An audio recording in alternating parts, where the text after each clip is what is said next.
Let's get started with the situation in Los Angeles, California, where President Donald Trump deployed National Guard troops to the city this week and to address the violent clashes between immigration enforcement authorities and demonstrators. The U.S. Immigration and Customs Enforcement, or ICE as they are known, began a series of raids last Friday in the country's second largest city. The raid sparked several demonstrations and subsequent clashes between protesters and law enforcement. Many threw rocks at ICE vehicles and set fire to other vehicles in downtown Los Angeles. Those actions prompted President Trump to order the deployment of up to 2,000 National Guard troops to Los Angeles despite objections from Governor Gavin Newsom and Mayor Karen Bass.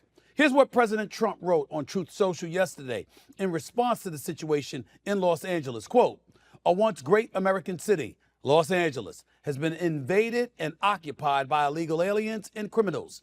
Now violent insurrectionist mobs are swarming and attacking our federal agents to try and stop our deportation operations. But these lawless riots only strengthen our resolve.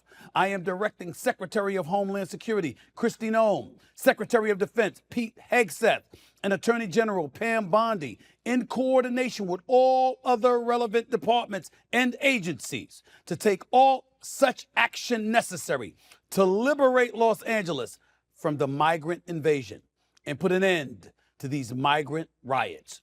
Order will be restored, the illegals will be expelled, and Los Angeles will be set free. Thank you for your attention to this matter," end quote. Meanwhile, Governor Newsom said this morning that the state of California is suing the Trump administration, claiming President Trump illegally federalized the National Guard. Here's what he wrote on social media about the clashes between protesters and law enforcement. This is, quote, "exactly what Donald Trump wanted," end quote. He went on to say, quote, "He flamed the fires and illegally acted to federalize the National Guard. The order he signed doesn't just apply to California. It will allow him to go into any state and do the same thing.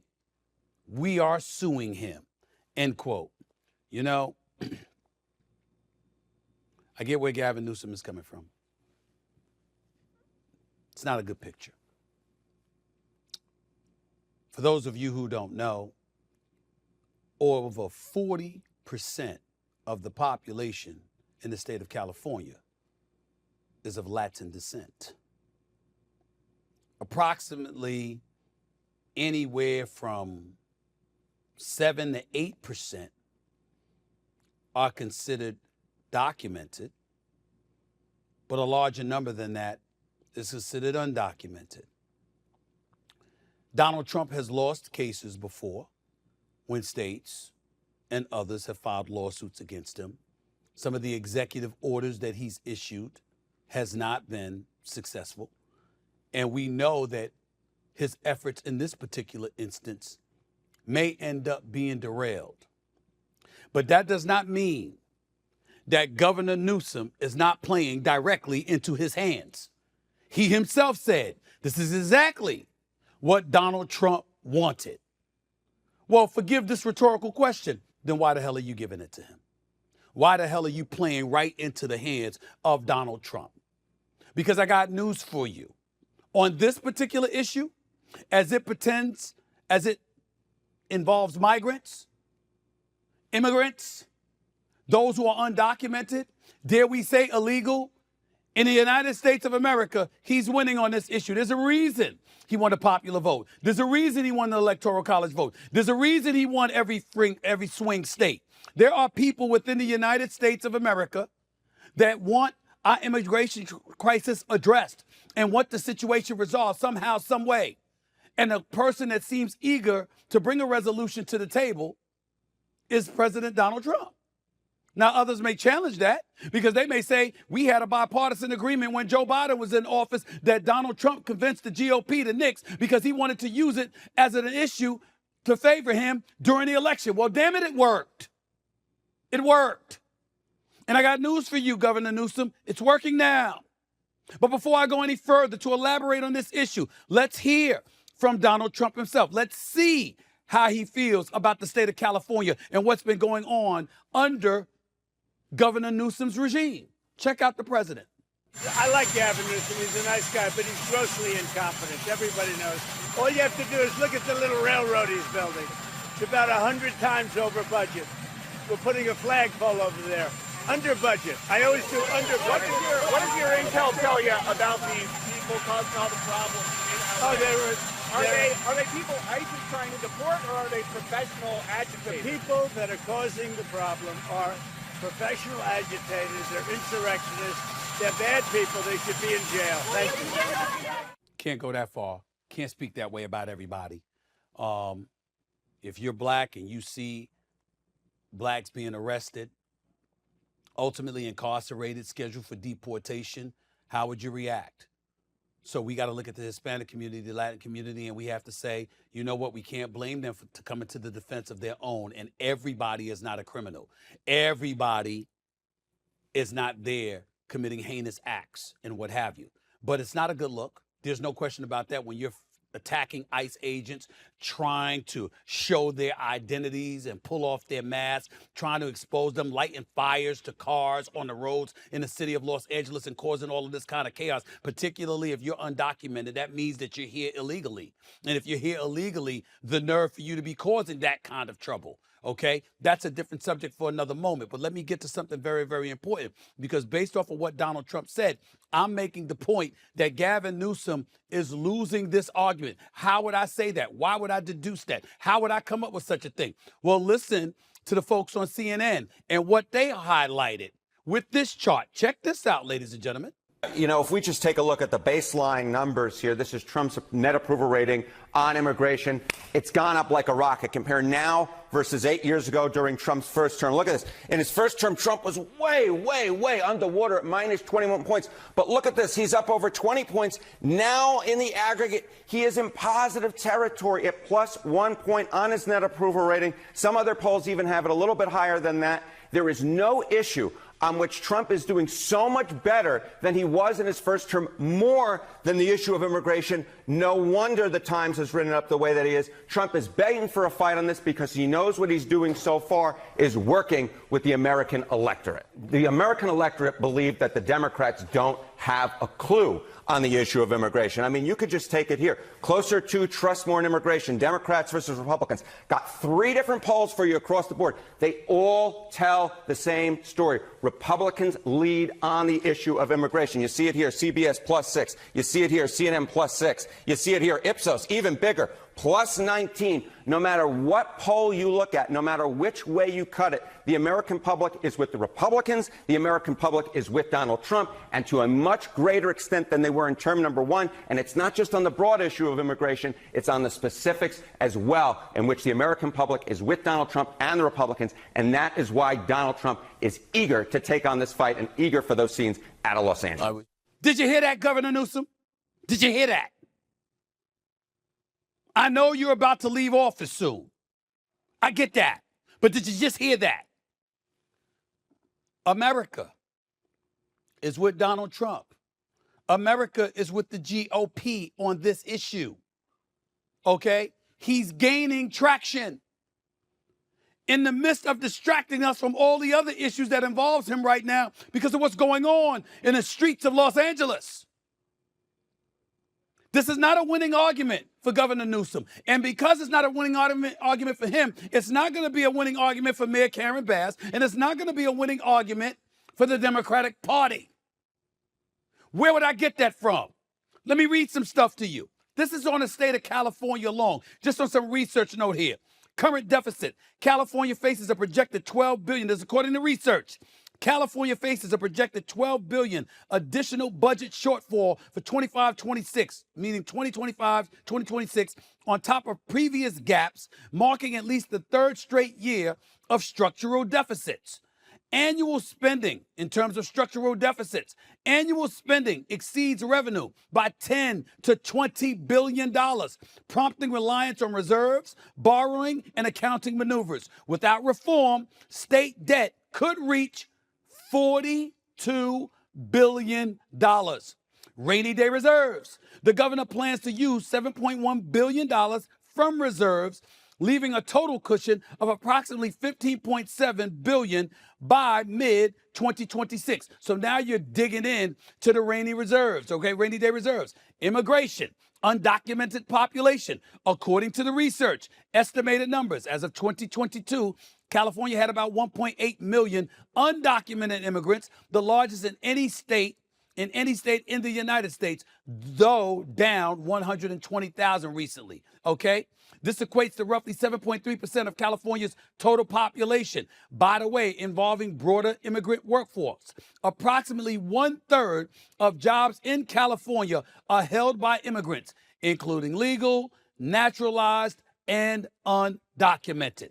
So what happens here is that you have people that are looking at the migrant crisis, looking at undocumented immigrants, looking at illegal immigrants, seeing them use the healthcare system. Ever heard of Medi-Cal? And then remember with California and Newsom, they were talking about how billions were spent, okay, on illegal immigrants. And as a result, there's a shortfall there, and you're looking for federal assistance. These are the kind of things that are going on in the state of California. Gavin Newsom knows this better than anybody. So why make this argument as vociferous as it is against the Trump administration and then engaging in challenging the head of ICE to come and arrest you? Why would you do that, Gavin Newsom? Why would you do this? Here's the quote. He's a tough guy. Why doesn't he do that? He knows where to find me. That kind of bloviating is exhausting. So, Tom, arrest me. Let's go. That's Gavin Newsom daring the head of ICE, Mr. Tom Homan, to arrest him. Tom Homan, in case y'all don't remember who the hell he is, he's been a guest on this show. And this is a man, okay, that is not messing around. And he has made it very, very clear that he is not beyond arresting elected officials. He is not beyond arresting sitting mayors, sitting governors, whomever. He doesn't give a damn. He's not playing. And Donald Trump just spoke publicly today saying if he was Tom Homan, I would take Gavin Newsom up on his offer and arrest him. But again, in case you don't remember who he is, let me show you who he is. This is Tom Homan months ago, right here on the Stephen A. Smith Show. Take a look at who this man is and what he stands for with the issue of illegal immigration. Check it out. Sanctuary cities are sanctuary for criminals.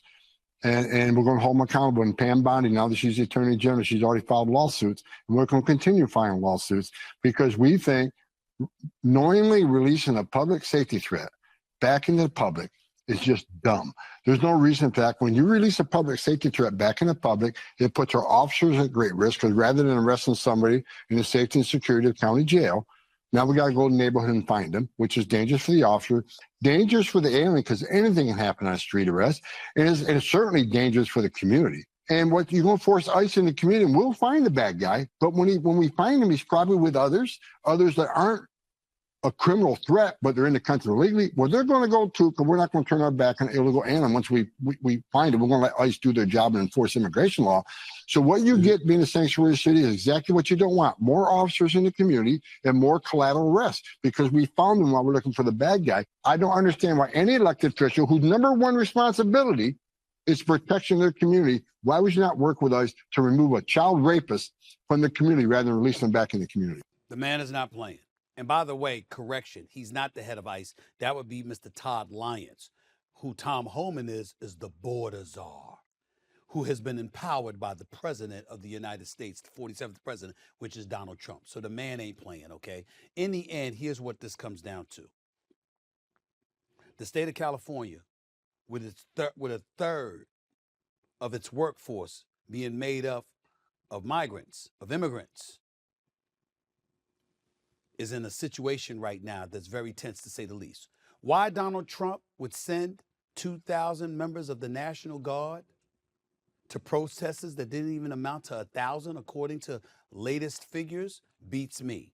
One would imagine it's all pomp and circumstance. It's all to give a visual, to send a message, to make things seem a bit more chaotic than they may actually be. I don't know, but one could easily suspect that.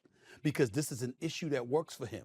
And with what's going on between Ukraine and Russia, with what's going on with Israel and Hamas, with what's going on in terms of other things that people have been pointing to that are ravaging our country, issues that are ravaging our country, with the big, beautiful bill having not yet been passed by the Senate, with so much work to still be done, probably before the 4th of July. They better get something done before these senators and representatives decide to go on vacation. All of these things are things that have been huge distractions for Donald Trump, not to mention Elon Musk going nuclear on him a week ago. So an issue like this plays right into his hands. It's right in his wheelhouse because he knows that the American people primarily supported him on this issue, much, much more so than they'll ever support Gavin Newsom. So when you see Gavin Newsom speaking about it, when you see Mayor Bass speaking about it, when you hear Democrats speaking against Donald Trump, ultimately, they're going to say, he's going to be able to say, they're speaking against me on this issue, which he knows he has the support of the American people on. And as a result, it's going to be yet the latest derailment for the Democratic Party if they're not careful. As far as I'm concerned with Gavin Newsom, he's been welcomed on the show many times. I'll welcome him again. I know how smart he is. I know how caring he is. But in the same breath, he might be on the wrong side of this issue in terms of how he's electing to handle it. Because in the end, this is a guy that's leaving the gubernatorial seat in California. People are looking at him as a presidential candidate in 2028. This ain't gonna win it for him. This ain't gonna win it for him. Not when we look at the state of California and its state income taxes, not when we look at the cost of living, not when we look at crime in the streets, not when we look at homelessness, not when we look at the border issue, not when we look at a whole bunch of things. This ain't the issue for him to fall on his sword over, in my opinion. Nevertheless, he seems hell-bent on doing so. I don't know if he can win this issue. I don't know if Gavin Newsom has won any issue lately. And to be so smart and to be so sharp, but to find himself on the wrong side of issues time and time again when it comes to the state of California in the eyes of people, it's hard to imagine what's going on. Those are just my thoughts.